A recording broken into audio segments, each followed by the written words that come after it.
On today's show, the Dallas Mavericks get sunburned by the Phoenix Suns. What does this mean for Luka Doncic, and is it a wake-up call for the Mavs? And why haven't the Philadelphia 76ers made one big key adjustment against the Heat that everybody's asking for? Talk about all that and more on today's Locked On NBA. Let's go.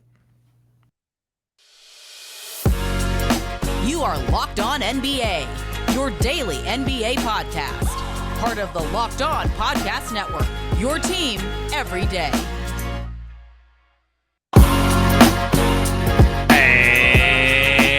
And welcome. You're Locked On to the NBA. My name is Nick Angstadt, host of the Locked On Mavericks podcast. Thanks for making Locked On NBA your first listen every day. We are free and available on all platforms, including YouTube, where you can subscribe to the show. The best way you can help us out is comment below.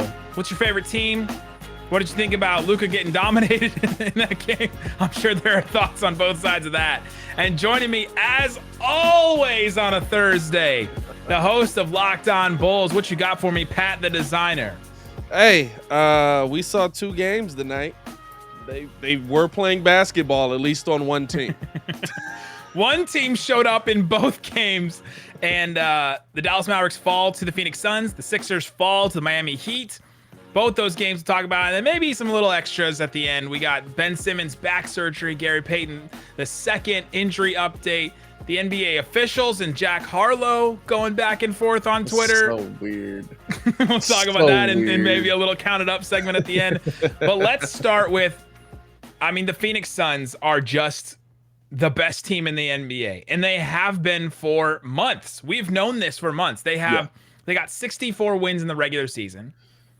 Pat, do you know how many teams have had 64 or more wins in the regular season in the NBA history? Think about all the teams that have ever played.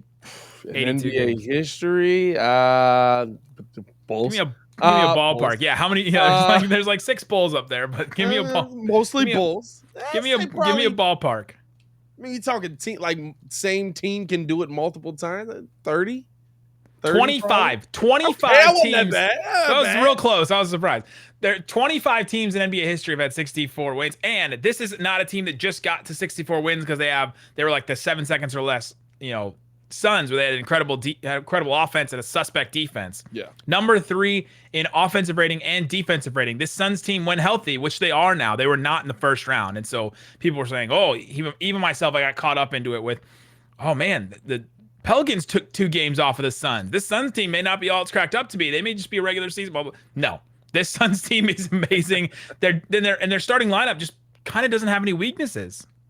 Yeah, no, I agree with you, and that I literally tweeted it out at one point. I was like, "There's so many options for the Phoenix Suns in this game." Like when you thought Chris Paul had it was very random in like the second quarter where I think he missed 2 shots in a row. Like all of a sudden, everybody else starts being able to make shots. I mean, you saw tonight, right? Like it goes deep with the scoring. We're talking about from DeAndre Ayton all the way down to JaVale McGee. No, we're not going to JaVale McGee. No. All the way down. I mean, we're talking about 5+ points. You know what I'm saying? Like, and it might not say much, but that's 1, 2, 3, 4, 5, 6, 7, 8, 9, 10 guys with multiple buckets. You know what I'm saying? Like that adds up, especially in a game like this, and especially when you have 2 guys like Chris Paul and Devin Booker. Devin Booker can give you that level of output, but when you see the opportunity, and it's something that I said, we'll get into it with Philly as well, but the opportunity for a guy who scores a lot at one moment to be like, oh, I can take a break right now.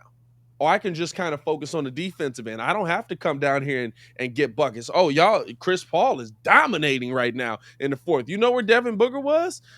Chilling on the bench for a good portion of that. You know what I'm saying? Dapping up babies over there. Hey, you know what I mean? So when you have the opportunity to do that, and there's so many options, and even when your bench comes in, they give you a good, consistent option to where your stars can rest. That's when you see teams go their furthest in the playoffs. DeAndre Ayton, their number 1 pick overall, that's like their center that's waiting for this max contract this offseason, and he's been holding out for it. My guy played 18 and a half minutes in this game. Yeah. Like he didn't play barely at all in the moments that like actually mattered for the Suns, because this team can do it in so many ways. Like you said, there's so many options for the Suns team. On Locked On Mavs, we've just been talking about, okay, what are the adjustments the Mavs need to make? Okay, what changes they need to make? Okay, how many players can't play in the series? The Suns aren't talking about any of that. The Suns aren't talking about any of that. The Suns are not in a place where they're like, okay, this guy can't play. I don't know if there's a single player on their lineup. Even Bismack Biyombo went in there in this game and played 18 minutes, had 4 dunks and a couple of fouls, and that's fine because everybody had a million fouls in this game. But yeah, for real. But DeAndre Ayton only plays 18 minutes, and they still do what they do. They wait around and wait around. Like, if you just look at the shot chart, like if you just look at the game flow from this game, the lead tracker, it's just like, the Suns are hanging around. Mavs get a little bit of a lead, and the Suns take it back a little bit. And then the fourth quarter starts. It was 89-86 with 11 minutes left in the fourth quarter. So early in the fourth quarter, 89-86. It felt like, okay, the Mavs, this is the game they got to take. This is the game the Mavericks have to take. Luka has to take over in this moment, take this game. Yeah. And the Mavs were shooting well from 3. The Suns were struggling a little bit here and there. And then just Chris Paul. Like, Chris Paul just took this game by the throat, and the way that they did it was against Luka. Luka, Harlow Vulgaris, who is known for having numbers about the Mavs. It turns out that the Mavericks went after, or the Suns went after Luka 50 times in as the screen defender. So Luka was defending. The Mavericks the Suns tried to get a switch with Luka Doncic as the defender. They did it 50 times. That's an insane number of times to go at somebody, but they did it 50 times, and they scored 1.72 points per chance against that. Like, that would lead the NBA in like points off of a pick and roll. They did it against one player in this, and it was just Luka's defense that really took him out of the game. Luka afterwards said, "I just need to play better on defense. That's it." Yeah, and it's interesting to see, right? Because they're exploiting a weakness essentially that we've talked about with the Mavs, but that we thought kind of had gotten better towards the end of that season, right? Like, you watched the Mavs toward the end of the season, and I was like, listen, I've criticized Luka's defense this season, but maybe it was just him laying off of the red wine and getting back in shape, because Luka's actually playing really good defense right now. The team as a whole was playing really good defense. There was a point in this early in this season, right, where the Mavs, when Luka Doncic was off of the court, we're a top defensive team in the NBA. And I thought we had moved past that point, but it seems like it's kind of coming back. I don't know if it's because Luka's trying to focus so much on the other end. We've seen that as well, right? We're like, I have to do so much to score on one end that I'm not focusing as much defensively, but it's definitely an issue. And to me, right, you also have to pinpoint what else is going on with this Mavs team, right? Like, well, to your point, Luka does have to do so much, and I've watched every single minute of Luka's NBA career, right? NBA career, for sure. He has to do so much, and it's because nobody on the Mavericks can drive or pass. Yeah. You just can't on this team. How many times in this game did Luka even pass off of a leg or pass off of a limb, or a pass get picked off? And Luka throws turnovers. He tries stuff, and things go wild for him. He had 7 turnovers in this game, which is actually not even a ton for Luka. But Jalen Brunson just can't get anything going. He was incredible against the Jazz. He scored 40 points in a playoff game against the Jazz. He can't get anything going. Spencer Dinwiddie had one little run at the beginning of the second quarter. That was a good moment for the Mavericks, but he's 3 of 10 in this game and just chucking up threes, and that's the only way he can get shots off at times in this game. I mean, nobody else can really get things going, and some of that is because the Mavericks around Luka aren't good enough to get their own shots, but some of it is because the Suns' defense is incredible, and they're so good, and they're so interconnected, and they have so many options, and they have so many guys they can throw at all these others that they have decided in this series. You can tell from game 1 when Luka had 45, and in this game too, we're just going to let Luka go one-on-one against everybody. And then we're just going to stay home on everybody else. We're not going to throw the doubles that Luka can just pick apart with passes and all that kind of stuff. We're just going to throw one-on-one against him. And nobody has an answer for Luka one-on-one. But how often can he do it? How much can he do it? And how long does he do it until he gets worn down? I'll ask you, because listen, you're the Mavs expert, but to me, right, it almost looks like a Donovan Mitchell effect with the team, where Donovan Mitchell is just taking so many. Well, not to say he's taking bad shots, because he's taking shots that are good for Luka. Luka loves he's attacking the rim more in this situation, but to where he's so ball dominant, right? In 2 games in this series, Jalen Brunson has shot 9 for 28, and he's 1 for 4 from the 3-point line. Spencer Dinwiddie has shot 6 for 18, which isn't bad, but when you break it down, it's basically 3 made shots in 2 games. You know what I mean? And turns out it's not a good number. It's not a good number at all. But the question is, right, can the guys who thrived so well in round 1 thrive when Luka's being so ball dominant? It's a good question. It's a good question to talk about and to say, is this a wake-up call for Luka, for the Mavericks, and all that? We'll talk about that coming up. But before we do, let me tell you about BetOnline. It's the best place to check out all your betting stats and info and all the lines and odds and everything you need. Let's look at a couple of NBA series that are on right now. The Warriors, -310 favorite to win the series against the Grizzlies. Grizzlies +260. So if you're still feeling good about the Grizzlies out there, put down $100. You win 260 if the Grizzlies end up winning that series. It's pretty good. It's a pretty good number right there. The Celtics now favorite. They're -120 to win that series. That one's just going back and forth. Whoever wins the last game is just getting favored in that one. They have series props as well. You can pick, let's say if you think it's Bucks in 5, that's a +675 or 675 for that one. If you think it's Celtics in 7, that's +250. There's all kinds of different odds and stuff like that. Go check it out. It's BetOnline. It's where the game starts. Thanks for making Locked On NBA your first listen. For your next listen, check out the Locked On NBA Big Board podcast with Rafael Barlow, who is incredible. Chad Ford, if you know who Chad Ford was, basically handed NBA Big Board to Rafael Barlow, appointed him, knighted him, and said, you are the next draft guy. And so go listen to Rafael Barlow, NBA Big Board, the podcast, YouTube, wherever you get your podcasts. All right, Pat, let's talk quickly about Luka, and then we'll get over to that Heat and Sixers game. But this is a wake-up call for Luka Doncic and for the Mavericks front office, because they won their first round series. That was the goal for this team. Yeah. And now all of a sudden they're in a place where, okay, now this is a test, because this is the best team in the NBA, the Suns. Clearly the best team. And now you get to see how far away are we from an NBA championship, because this Suns team should win the title. They should. There's no one in the East that scares. Who in the East scares you enough? The way that the Celtics have been playing? I wouldn't say the Celtics, but I think if you run it back, the Heat. No, if you no. If you run it back, listen. Just the because Bucks without Middleton. Hey, take it from me. Just because the Bucks lost game 2 does not mean they're going to lose the series. Got 36 inches of bullhead back there to back that up. So like they're going to be fine. You know what I'm saying? But I feel like there's something about the familiarity of playing against the team that you've already played in the finals. Granted, Phoenix is playing at an out-of-this-world level, but then again, the best player in the series is still Giannis at the end of the day if they do match up in that. So that would be the toughest matchup. We can say that about this series right now, but no, I think the interesting thing about the Mavs, right, is like I said, like, what are they going to add? Like, you thought Jalen Brunson was that piece.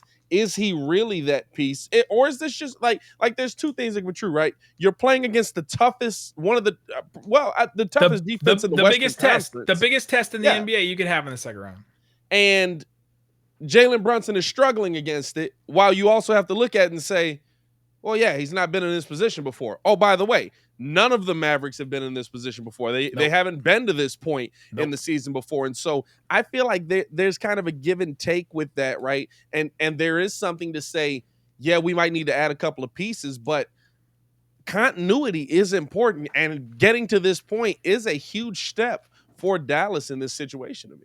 I'm glad that I do this with a Locked On Bulls host that appreciates the process you have to go through from getting a star to then going to the playoffs and then winning a first round series. Like, it's not like you can't have everything all at once. It's there's steps to this, and the Mavericks have taken 22 games. The Mavericks have taken a step forward, and they just have to now figure out a way to take the next step forward. And it goes with Luka too. Luka's got to be in better shape. You don't get attacked 50 times like that. Yeah. And it's not just the calf injury. The calf injury in the first round was something, and it did hold him back. And he has been a step slower since then, and that affects you for sure. And I've watched every minute of it. I know that it's affected him, but it's not everything. He still has a ways to go with his conditioning, and that's something that he has to come back. And next year, if we hear Luka's the best shape of his life, and get ready. Get ready for that. He said he wanted to come back in better shape, because I'm not gonna lie to you. Like, he came back, like when he came back, I was like, it looks like one of my Italian cousins. He admitted it. He admitted it that he came back out of shape, and we've gone through all that. And if you've listened to Locked On Mavs, you know we've talked that to death. But all right, let's move over to the other game in the NBA. The Miami Heat win 119. I didn't even say the score of the other game. I guess it doesn't matter. The Suns beat them in the fourth quarter, and it wasn't close. 129-109, in case you were wondering. I didn't want to subject you to that, Nick. I know. I had blocked that out of my brain. I've been there. That's my team. You ever start a podcast with the score doesn't matter? Let's talk about. I started a podcast with. So we're gonna throw all of that out.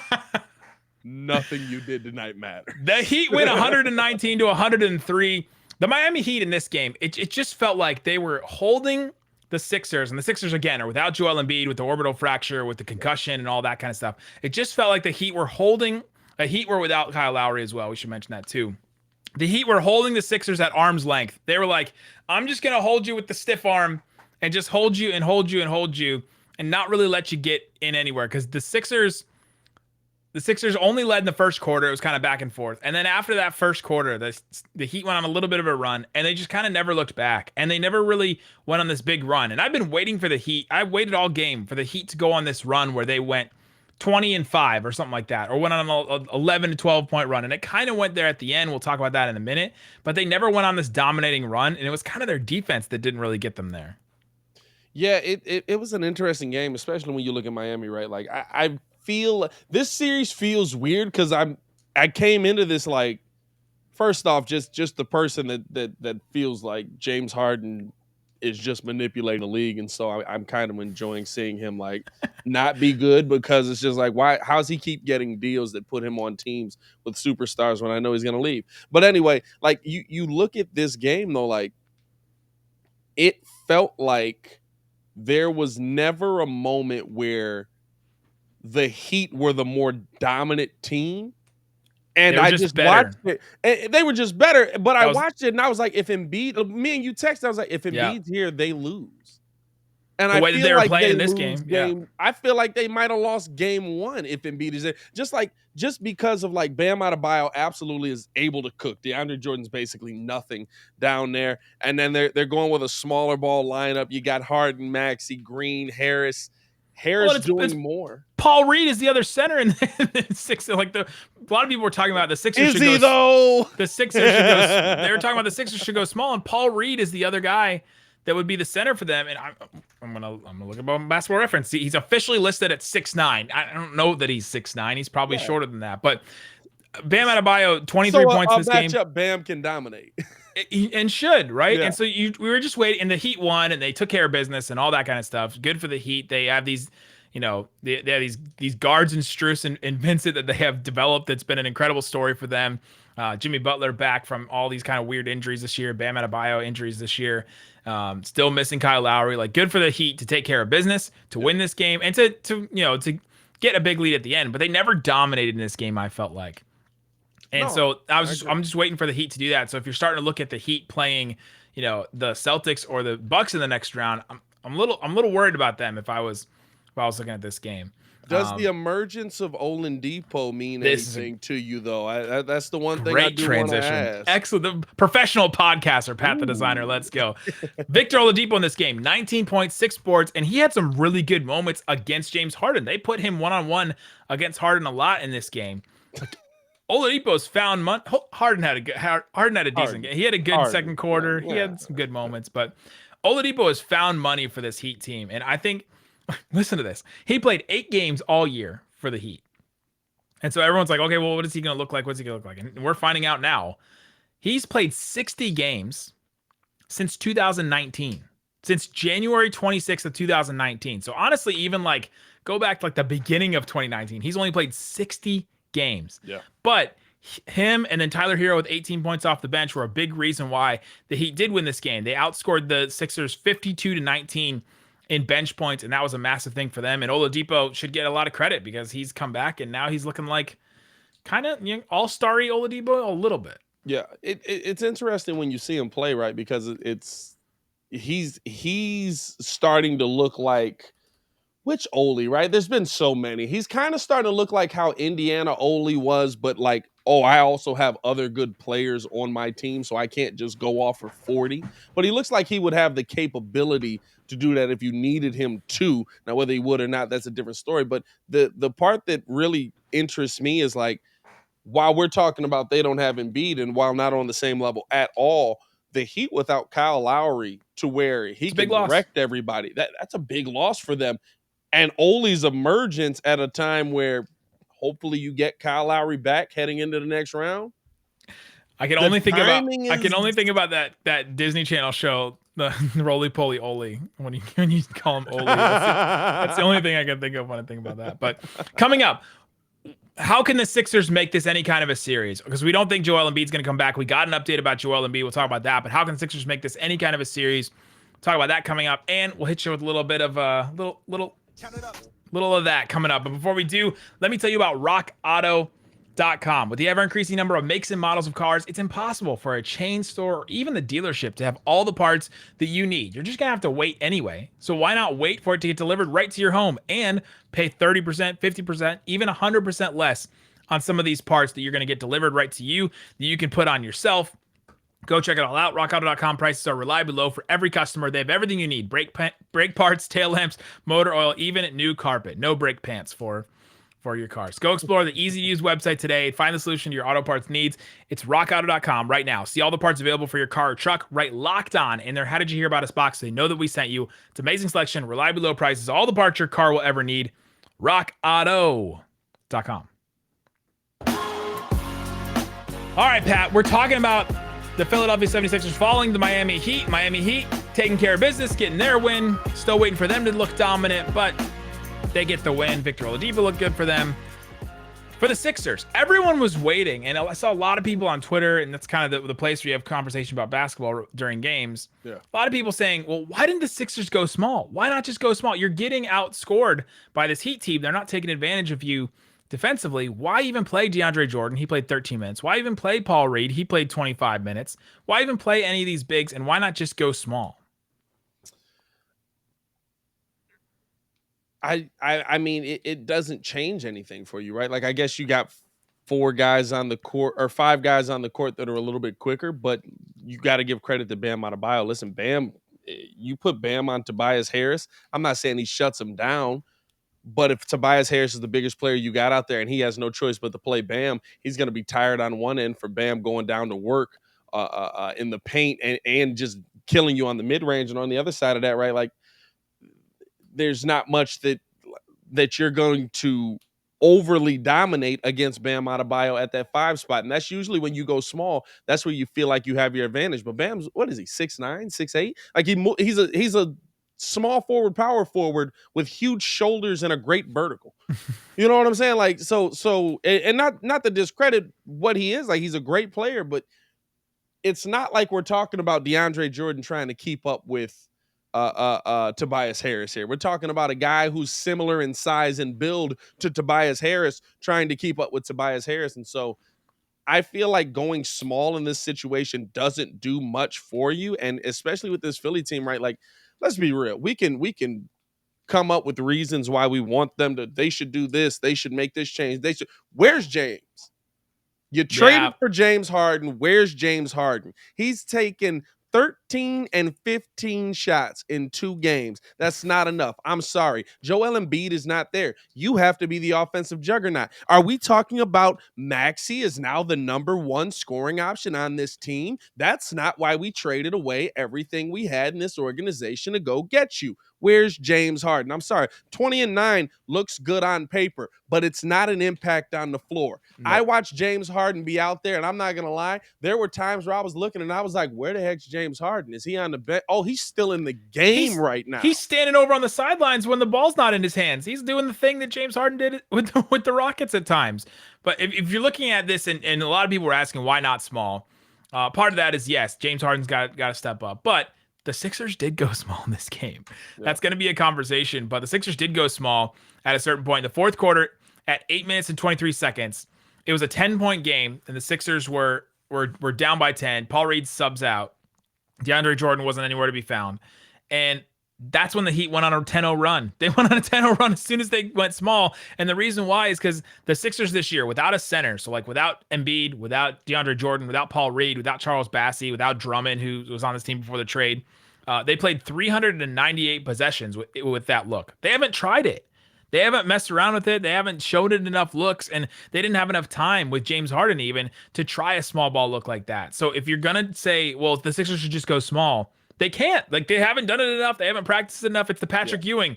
Do you practice that shot? Do you work on that shot? Do you try that shot, When right? do you practice that shot? And they haven't. And their defense was 128.7 defensive rating. They gave up 128 points per 100 possessions when they were in that smaller look. And Niang fouled out in 10 minutes. That's their small ball 5 if they were going to go to that. So unless maybe you do something with Tybal at the 5 or like Tobias Harris at the 5 or something like that, I don't think you can do that against this Heat team, because the Heat can go small too. That's not a thing that they're worried about. They're worried about, huge bigs, and Joel Embiid's their huge big that they don't have in this series. So that's where we are with this. Joel Embiid, we got the update from him, from Chris Haynes, that yesterday was the first day that Joel Embiid could use his phone because of the brightness of your phone. He's got a concussion, and that messes with, you can't look at like bright lights or anything like that with a concussion. And so I don't know if I even expect Joel Embiid in this game. Like, the Sixers have to win probably multiple games in order to give them enough time for Joel Embiid to come back. And here's the thing you got to think about, right? Like, think about your phone. Think about when you go to bed, and we all do it, and we turn the brightness all the way down. Watch TikTok when you're not supposed to right before bed, and you'll never be able to sleep. Then you'll never sleep. Nope. That was too bright. Because I'm assuming if like Joel's looking at his phone, he's not going to have it on full blast. We're probably talking about. Like, I didn't know the brightness could be turned down. Dang it! Stupid American phone. He's got some sponsorship with some like phone company that the brightness only stays once. Yeah, it's like the Game Boy Color phone. Yeah, it's the whatever those like French shoes that Joakim Noah was wearing of cell phones. You know what I'm saying? They gave him plantar fasciitis. But it's you got to think about how far away he probably is. Doc Rivers said that he hasn't cleared any of the hurdles for him to come back in any game in this series. And Bulls fans, we know, if you don't know, now you know, right? A fractured orbital socket is not a short time thing. Thanks to Bobby Portis, we're well versed in fractured orbital sockets here in Chicago, seeing as how Nico Mirotic thought it was a good idea to run up on the guy that legitimately looks like what was the bug from Space Ghost? Y'all know who I'm talking about with the eyes. You know what I'm saying? And all of a sudden you walk up and like that's not the dude you walk up on, but it takes time for that to heal. And I'm not talking about a week. Nico was out for multiple months on that. We could see Joel Embiid not get the opportunity to come back based on the fact that James Harden is a 3 at this point on a team. I mean, what is he? Like, the perfect role for James was the role he hated. Hey, buddy, you're not that guy no more. Kyrie and KD could have saved your career. You're here now. You got to be the one. So I think they're a long way away, and I don't think we see Joel Embiid come back at all in this series because I don't think it'll last long enough. There we are. Let's play a little bit of our favorite game every week. Count it up, count it up, count it up, count it. Let's play Count It Up, where we count up the craziest, funniest, most interesting things in the NBA. Ben Simmons, the Nets announced that he will undergo microdiscectomy procedure, which is basically some type of a back surgery. In Street Clothes, the great follow on Twitter with the great stuff on NBA injuries all the time, says a microdiscectomy is performed to remove the material that is impinging on the nerves. There have been cases of players undergoing disc-related surgeries and still performing at a high level, including Dwight Howard and Danilo Gallinari. So, two dudes that were never the same after their back surgery. So let's play the game. Count it up. Count it up. How many All-Stars will Ben Simmons make after this back surgery? Ooh, we're going hardcore. I'm going all for it. Do you think Ben Simmons is ever an All-Star again, basically? Because I don't think Dwight Howard was. Gallinari never was. I'll say this, right? Gallinari and Dwight Howard didn't have Kevin Durant and Kyrie on their teams. I've watched Delonte West make an NBA. Dwight only had LeBron and Anthony Davis on his team. Yeah, but that was a long way after. You know what I'm saying? Like I've watched James Harden. I've watched Delonte West make an All-Star game when I was like, I mean, he plays well. Zadronis Ilgauskas made an All-Star game next to LeBron. Like I'll say he'll make at least 2 after this. The point that's different about it is Ben Simmons is younger than those guys. He's got more time to come back, and I'm hopeful for him. But him having a back surgery, a lot of people are eating their words on a lot of things that they said over this season. But Ben Simmons having back surgery, that's definitely something. Yeah, right. That's definitely something to watch out for.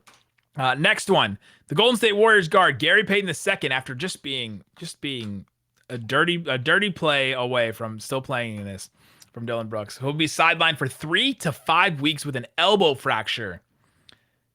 Count it up. Closer to 3 weeks or 5 weeks for Gary Payton? I'd probably say 3 weeks, because you just know he's gonna be fighting his way back. I mean, he's literally fought his way into the NBA. He's fought his way onto a team that's gonna hold on to him and really try and give him a nice size contract, I would assume, this season, right? So I think he's going to be doing everything he can to get back to the Warriors as soon as possible. Bonus. Count it up. How much does this affect the Warriors on a scale of like 1 to 5? 5 being like they're missing it, an all-star type player. 1 being like, they're not going to matter. To me, I think this is a 3 or maybe even a 4, because he was kind of their option to go one-on-one on Ja Morant. And you saw without Gary Payton II out there, Ja Morant went nuts in that fourth quarter. And the Warriors haven't really done the thing where they just attack Ja Morant like the Suns are doing against Luka in this game. And so Ja Morant had, he had it at the end, and he went nuts in the fourth quarter. And I think Gary Payton was their best option to defend him one-on-one. So I think they're going to miss him a lot. This is a pretty big injury for them that kind of is going to go under the radar.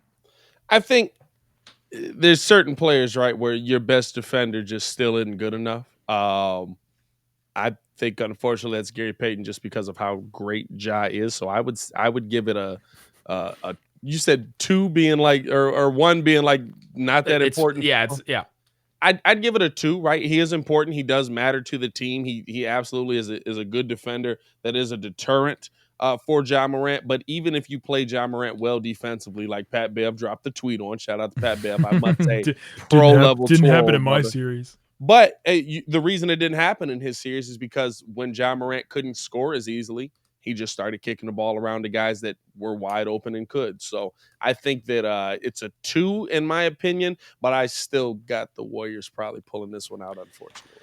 Last one. There was a viral video of Scott Foster and Ed Malloy.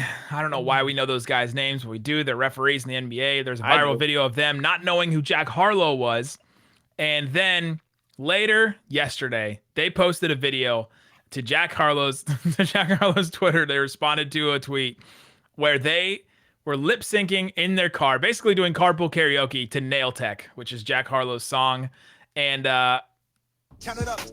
On a scale of 1 to 5, 5 being the cringiest, 1 being it's fine, how cringy was the Scott Foster Ed Malloy video of them carpool karaokeing to Nail Tech, Jack Harlow's song? You know what? I'll give it a 3 for one reason. If you go right down the middle. Hold on. I'll give it a 3 for one reason. If you go watch it, Foster knows the words. I gotta give him credit. Give it a 3 for being well produced. Yeah, I gotta give production him some value for that, right? Like, they're all sitting in the car, like literally there's one dude on the side just going bang.